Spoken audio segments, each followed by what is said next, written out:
Welcome to my English learning channel. আমাৰ ভিডিঅ'বিলাক upload হৈ আছে ইংলিছ গ্ৰামাৰৰ লেসন সম্পৰ্কে। ইতিমধ্যে মই তিনিটামান টেন্সৰ আলোচনা কৰিলোঁ, প্ৰেজেন্ট ইনডিফিনিট, প্ৰেজেন্ট কণ্টিনিউয়াছ আৰু প্ৰেজেন্ট পাৰফেক্ট টেন্সৰ। প্ৰেজেন্ট পাৰফেক্ট টেন্সৰ যোৱা ভিডিঅ'টোত আমাৰ লাষ্ট সেন্টেন্স আছিলে মোৰ আঙুলিটো কাটিল, অৰ্থাৎ কৈছিলোঁ যে কোনো এটা ক্ৰিয়াৰ কাম শেষ হৈ গৈছে কিন্তু তাৰ ৰিজাল্ট চলি আছে। তেতিয়া সেইটো টেন্স, সেইটো সেন্টেন্স আমি কিহত লিখোঁ? সেই কামটো আমি প্ৰেজেন্ট পাৰফেক্ট টেন্সত লিখোঁ। আই হেভ কাট মাই ফিংগাৰ লিখিছিলোঁ। মই আৰু এটা কথা ক'ব বিচাৰিছোঁ প্ৰেজেন্ট পাৰফেক্ট টেন্সৰ, যে কেতিয়াবা কামটো শেষ হৈ গ'ল পাষ্টত, শেষ হৈ যোৱাৰ পিছতো তাৰ সময়টো চলি থাকে, তেনেকুৱা ক্ষেত্ৰতো আমি প্ৰেজেন্ট পাৰফেক্ট টেন্স ইউজ কৰিব পাৰোঁ। যিদৰে মই এটা এক্সাম্পল দিব বিচাৰিছোঁ, অৰ্থাৎ মোৰ বাইদেৱে এই বছৰ HSLC পৰীক্ষা পাছ কৰিলে। এতিয়া মোৰ বাইদেউ এই বছৰ HSLC পৰীক্ষা পাছ কৰিলে, এই বছৰ পৰীক্ষা পাছ কৰা কামটো শেষ হ'ল, কিন্তু ধৰক 2021 চনটো চলি থাকিল, গতিকে পৰীক্ষা পাছ কৰা কাম শেষ কিন্তু সময় চলি থাকিল। এই সেন্টেন্সটো আমি প্ৰেজেন্ট পাৰফেক্ট টেন্সত লিখিম, অৰ্থাৎ মাই elder সিস্টাৰ has passed the HSLC examination this year. গতিকে এইটো হ'ব কি? প্ৰেজেন্ট পাৰফেক্ট টেন্সৰ সেন্টেন্স। ঠিক তেনেকৈ যদি পৰীক্ষাত কোনো এটা কাৰেক্ট টেন্স দিয়ে, যে I do a lot of work today, এইটো সেন্টেন্স প্ৰায়ে পৰীক্ষাত আহি থাকে, I do a lot of work today. এই সেন্টেন্সটো কি কৰিলে? ভাৰ্ব কাৰেকশ্যনৰ কাৰণে আমাক পৰীক্ষাত সুধিলে, তেতিয়াহ'লে মই ইয়াক কেনেকৈ কাৰেকশ্যন কৰিম? যে আজি দিনটোত মই বহুত কাম কৰিলোঁ, কাম কৰা হৈ গ'ল কিন্তু গোটেই দিনটো অৰ্থাৎ গধূলি মই এইখিনি কথা ক'লোঁ, দিনটো কিন্তু চলি আছে, অৰ্থাৎ সময় চলি আছে, যাৰ কাৰণে ইয়াক আমি কি টেন্স লিখিম? প্ৰেজেন্ট পাৰফেক্ট টেন্সত লিখিম, অৰ্থাৎ I have done a lot of work today. চ' মই ক'ব বিচাৰিছোঁ যে এতিয়ালৈকে আমি তিনিটা টেন্স শিকিলোঁ, আৰু এই তিনিটা টেন্সৰ সংমিশ্ৰণত যদি আমাক কিছুমান ভাৰ্ব কাৰেকশ্যন দিয়ে, তেতিয়া আমি কেনেকৈ কৰিম? ইয়াতে মই কেইটামান সেন্টেন্স লিখিছোঁ ইংলিছত, যিকেইটা সেন্টেন্স আমি কাৰেক্ট ফৰ্ম অফ ভাৰ্ব হিচাপে তিনিটা টেন্স, অকল তিনিটা টেন্সত মই সেন্টেন্স লিখিম, অৰ্থাৎ প্ৰেজেন্ট ইনডিফিনিট, প্ৰেজেন্ট কণ্টিনিউয়াছ আৰু প্ৰেজেন্ট পাৰফেক্ট টেন্সৰ সেন্টেন্সবিলাক লিখিম। আৰু এইবিলাক আমি কাৰেকশ্যন কৰি দেখুৱাম, কেনেকৈ প্ৰেক্টিছ কৰি দেখুৱাম। যে the boy usually get up late in the morning. This is number 1. Number 2 লিখিব বিচাৰিছোঁ, some boys swim in the pond now. Number 3, the dog bark at strangers.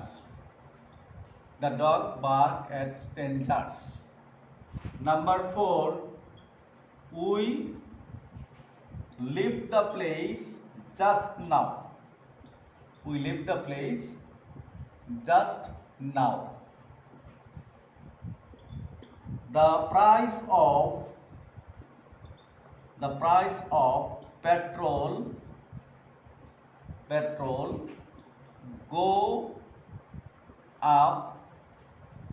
go up recently. I not hear from my friend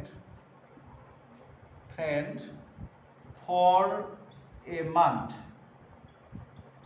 So মই ইয়াতে 6টামান sentence লিখিছোঁ। I have written here 6 sentences to make tense correction.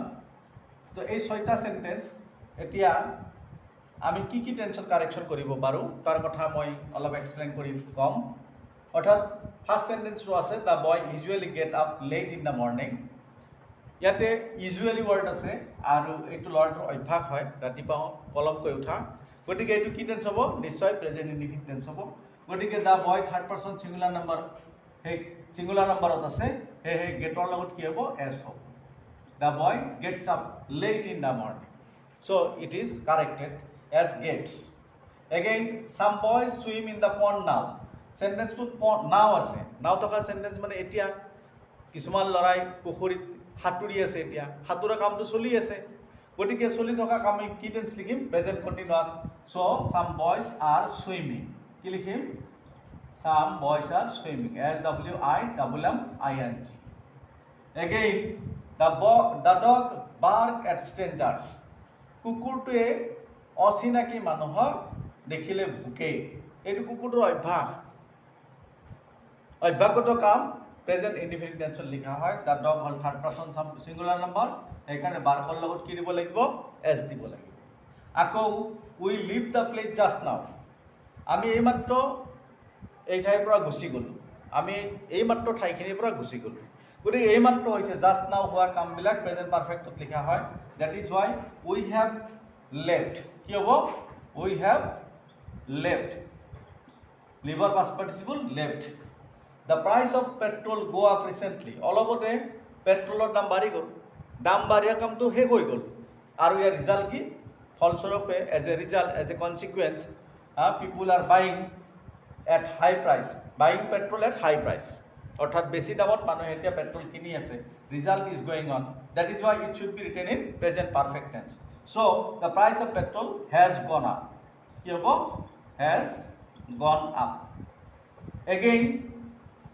I not hear from my friend for a month মই এমাহ ধৰি মোৰ বন্ধুৰ পৰা একো কথা শুনা নাই বা কোনো খবৰ পোৱা নাই গতিকে এনেকুৱা চেণ্টেঞ্চ পোৱা নাই খোৱা নাই যোৱা নাই খবৰ পোৱা নাই এনেকুৱা সব সেন্টেন্স আমি কি টেন্সত লিখিম প্ৰেজেন্ট পাৰফেক্ট টেন্সত লিখিম বুলি আমি নিয়মত উল্লেখ কৰিছিল so it should be in present perfect so here I have not heard কি হ'ব আই হ্যাভ নট হাৰ্ড মই ভাবো এতিয়ালৈকে আমি যি তিনিটা টেন্স শিকিলো তিনিটা টেন্সৰে কনসেপশন নিশ্চয় ভালকৈ ক্লিয়াৰ হৈছে তাৰ মাজতো যদি কোনোবাৰ কিবা ডাউট থাকে তেতিয়াহ'লে আপোনালোকে কমেন্ট কৰি জনাব পাৰিব মই চেষ্টা কৰিম ডাউট ক্লিয়াৰ কৰাৰ কাৰণে এতিয়া আমি আৰম্ভ কৰিম present perfect continuous tense so I have written here on the board present perfect continuous tense present perfect continuous tense এইটো এটা বহুত ইম্পৰ্টেণ্ট টেন্স আৰু ইয়াৰ যে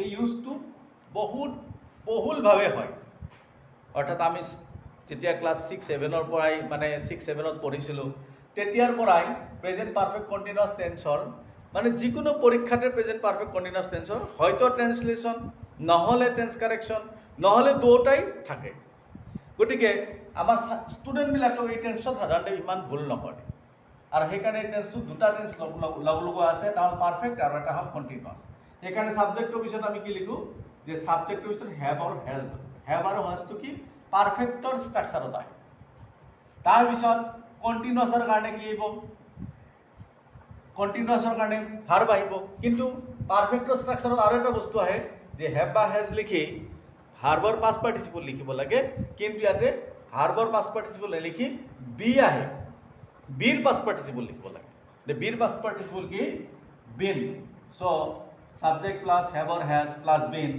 তাৰ পিছত কন্টিনিউয়াসৰ কাৰণে কি আহিব মেইন ভাৰ্বৰ লগত আইএনজি যেহেতু দুটা টেন্স লগ লাগি আছে যে স্ট্ৰাকচাৰতো যদি আমি এনালাইসিস কৰো দেখা পাম দুটা টেন্সৰ স্ট্ৰাকচাৰ মিলি এটা টেন্স হৈছে সেইকাৰণে কি মেইন ভাৰ্ব প্লাস আইএনজি যদি ভাৰ্বটো ট্ৰানজিটিভ হয় অবজেক্ট লিখিম তাৰপিছত আৰু যদি কিবা কিবি থাকে তেতিয়াহ'লে আমি এক্সটেনশন হিচাপে লিখি থাম আৰু এই সেন্টেন্সটোৰ এটাই মাত্ৰ ইউজ আৰু বহুত ইম্পৰ্টেন্ট ইউজ যে কোনো এটা কাম আগতে আৰম্ভ হৈছে আৰু বৰ্তমান সময়লৈকে চলি আছে আৰু সেইকাৰণে ইয়াক প্ৰেজেন্ট পাৰফেক্ট কন্টিনিউয়াস বুলি কয় পাৰফেক্ট মানে কিবা এটা কাম অলপতে শেষ হ'ব লাগিব অৰ্থাৎ এটা কামৰ এটা পাৰ্ট শেষ হৈছে আৰু সেই কামটো আকৌ কি চলি আছে তেতিয়াহ'লে সেইটো প্ৰেজেন্ট পাৰফেক্ট কন্টিনিউয়াস টেন্সৰ পৰা প্ৰেজেন্ট পাৰফেক্ট কন্টিনিউয়াস টেন্সত লিখিব লাগিব এক্সাম্পল স্বৰূপে আমি লিখিব পাৰোঁ যে আজি এসপ্তাহ ধৰি মই তোমালোকক ইংৰাজী শিকাই আছোঁ শিক্ষকে ক'লে ছাত্ৰসকলক যে মই আজি এসপ্তাহ ধৰি তোমালোকক ইংৰাজী শিকাই আছোঁ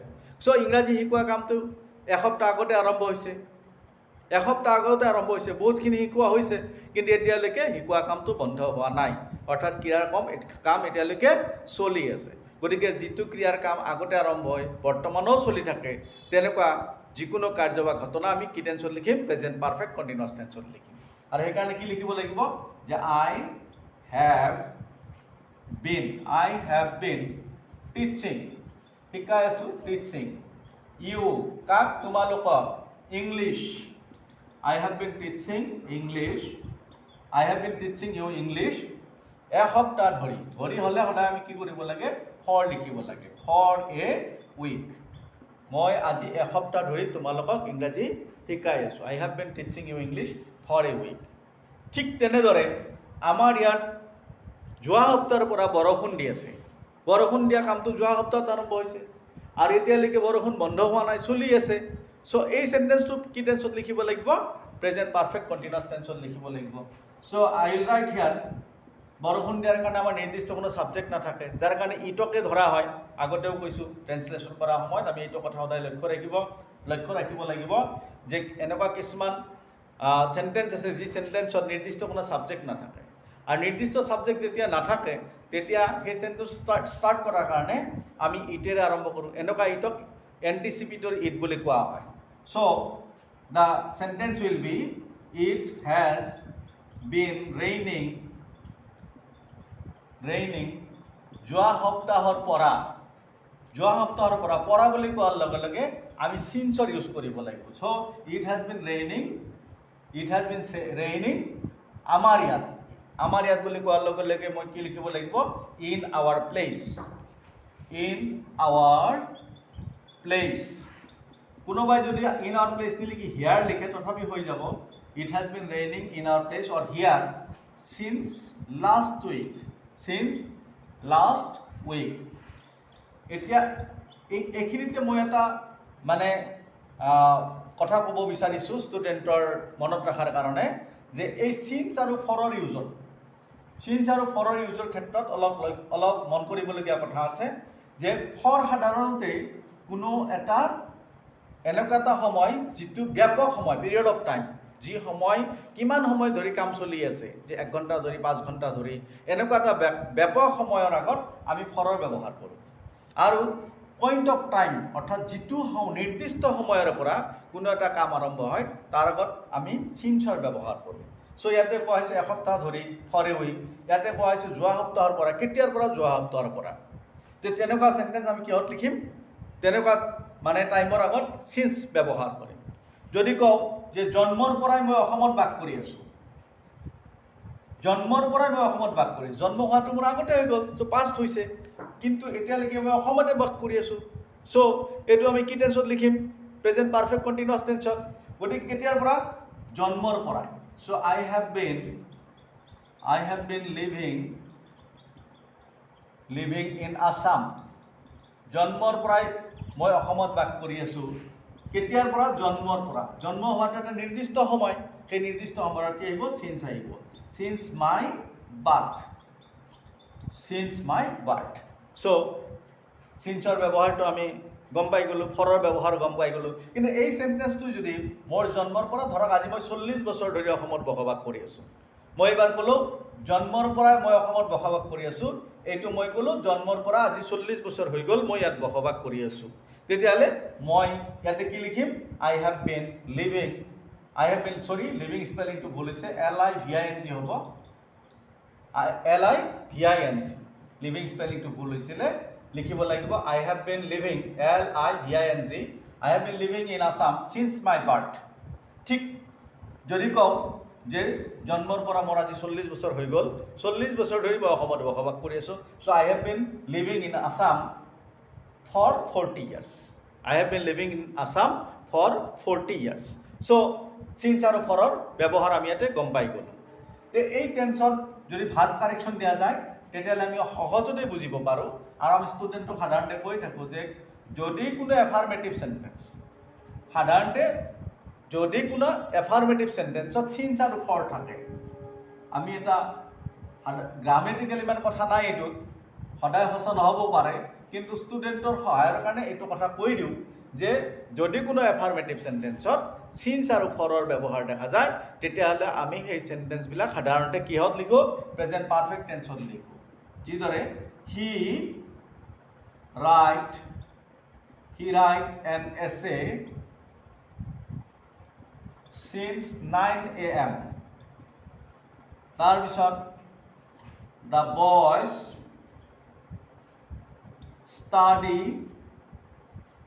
study medicine for 2 years দেখি ক'লো দুটা সেন্টেন্স এফাৰ্মেটিভত আছে অৰ্থাৎ নট নাই আৰু দুটা সেন্টেন্সত কি আছে এটা চিন্স আছে আৰু এটা ফৰ আছে গতিকে আমি কেতিয়াবা ইংলিছত হয়তো কিছুমান কথা বুজি নাপাবও পাৰোঁ নাপালেও কিন্তু চিন্স আৰু ফৰৰ প্ৰেজেন্স থকা কাৰণে প্ৰেজেন্ট থকা কাৰণে অৰ্থাৎ ইয়াত থকা কাৰণে এই সেন্টেন্স দুটা আমি কি টেন্সত লিখিম প্ৰেজেন্ট পাৰফেক্ট কন্টিনিউয়াছ টেন্সত লিখিম অৰ্থাৎ হি হ্যাজ বিন ৰাইটিং কি লিখিম হি হ্যাজ বিন ৰাইটিং ঠিক তলৰ সেন্টেন্সটো কি লিখিম আকৌ যে the boys have been studying have এজৰ ব্যৱহাৰ মন কৰিবলগীয়া মই আগতে উল্লেখ কৰিছিলোঁ সিঙ্গুলাৰ সাবজেক্ট হলে হেভৰ ইউজ কৰিব লাগে যেতিয়া সাবজেক্টটো প্লুৰেল হয় তেতিয়া হেভ ইউজ কৰিব লাগে আচ্ছা এতিয়া মই আৰু এটা কনফিউজন মই ক্লিয়াৰ কৰিব বিচাৰিছোঁ যে সিন্স আৰু ফৰ আছে আৰু এফাৰ্মেটিভত আছে তেতিয়াহ'লে সেইটো কি সাধাৰণ টাইম প্ৰেজেন্ট পাৰফেক্ট কন্টিনিউয়াছ টেন্সত লিখো কিন্তু এতিয়া যদি এই সেন্টেন্সটো আমাক দিয়া হয় she be our teacher for 10 years so ইয়াতে কি আছে for আছে for 10 years 10 বছৰ ধৰি তেওঁ আমাৰ শিক্ষক হৈ আছে 10 বছৰ আগতে হৈছে এতিয়ালৈকে চলি আছে তেখেতৰ শিক্ষকতা so it should be in present perfect continuous tense নিয়ম মতে হ'ব লাগে কিন্তু দেখা গ'ল ইয়াতে ভাৰ্ব আছে বি হল মেইন ভাৰ্ব গতিকে এই বি মেইন ভাৰ্বক আমি কি কৰিব লাগিব যে আসলতে 10 বছৰ আগতে শিক্ষক হৈছে আৰু এতিয়ালৈকে তেওঁ শিক্ষক হৈয়ে আছে অৰ্থাৎ কামটো শেষ হৈছে তাৰ ৰিজাল্টটো চলি আছে সেই সূত্ৰত আমি ইয়াক প্ৰেজেন্ট পাৰফেক্ট টেন্সত লিখিব লাগিব so she has been our teacher অকল ফৰ থাকিলে প্ৰেজেন্ট পাৰফেক্ট কন্টিনিউয়াছ হ'ব চেঞ্জ থাকিলে প্ৰেজেন্ট পাৰফেক্ট কন্টিনিউয়াছ টেন্স হ'ব সদায় নহ'ব পাৰে আমি টেন্সৰ ষ্ট্ৰাকচাৰ চাই আৰু মিনিং চাই আমি এইবিলাক ডিটাৰমাইন কৰিব লাগিব সো মই ভাবো মানে কনসেপচনটো ক্লিয়াৰ হৈ আছে নিশ্চয় যে অলপ কেতিয়াবা আমি অনুমান কৰি লিখি দিলে হ'ব কিন্তু বহুত ক্ষেত্ৰত আমি জানিব লাগিব অৰ্থাৎ সেন্টেন্সৰ মিনিং কি so she has been our teacher for 10 years লগতে কৈছিলোঁ কি যে এফাৰ্মেটিভ সেন্টেন্স হ'ব লাগিব তেতিয়াহে সিন্স ফৰ থাকিলে প্ৰেজেন্ট পাৰফেক্ট কন্টিনিউয়াছ টেন্স হয় হয়নে নহয় এইটো এফাৰ্মেটিভ আছে হোৱাৰ পিছত প্ৰেজেন্ট পাৰফেক্ট কন্টিনিউয়াছ নহ'ল কাৰণ ভাৰ্বৰ ফৰ্মটো তেনেকৈ আমি লিখিব নোৱাৰোঁ নেগেটিভ সেন্টেন্স হ'ব আকৌ কি প্ৰেজেন্ট পাৰফেক্ট টেন্সত লিখো অলপ আগতে মই এক্সাম্পল দিছিলোঁ যে কি মাই ফাদাৰ